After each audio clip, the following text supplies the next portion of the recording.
Hello, my name is Kim Stallwood. I am a vegan. In fact, I have been a vegan since 1976, and I was led to become a vegan after working in a chicken slaughterhouse. I have worked for animal rights full-time since 1976, including for many of the world's leading animal rights organizations in Great Britain and in the United States. Topsy was an Asian elephant, and if anyone knows anything about her, it's probably because they've seen or heard of the film of her electrocution. The film, which was shot in 1903, was taken on Coney Island, New York. And the film is considered to be an important part of the history of movie making. It is often taught in colleges and universities. Now, the first time I saw the film was in the early 1980s when it was included in a documentary about animal rights called The Animals Film. Then I basically forgot about Topsy, but much later, when I was working on another film project, the footage of Topsy was included in that film.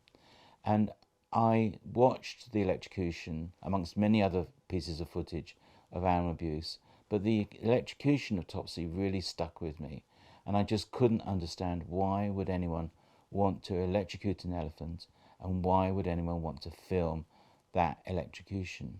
As the years went past and Topsy never left my thoughts, I tried to figure out what I could do to help keep her memory alive.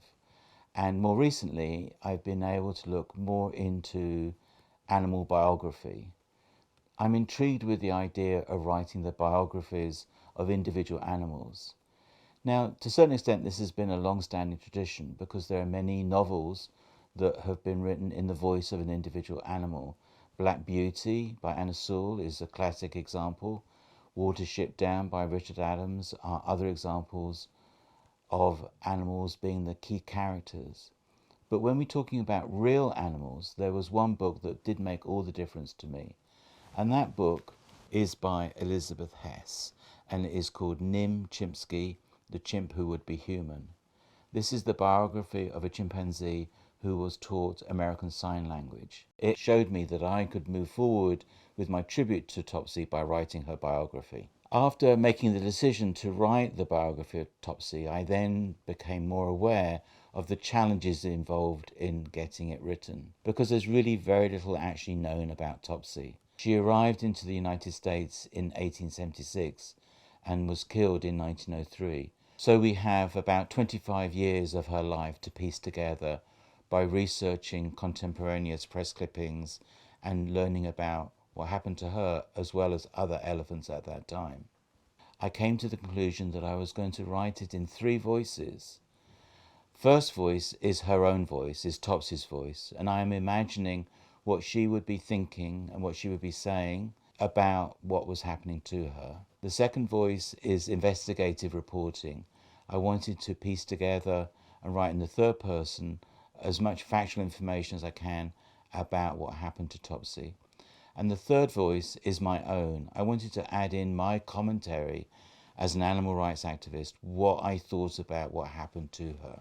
It's been a fascinating journey researching Topsy's life and beginning to write her biography, but it is a long road ahead. I'm really excited to invite you to join me on this important journey. There are 5 levels of membership, and each one has its own set of rewards. Let's keep Topsy's memory alive together, and thank you.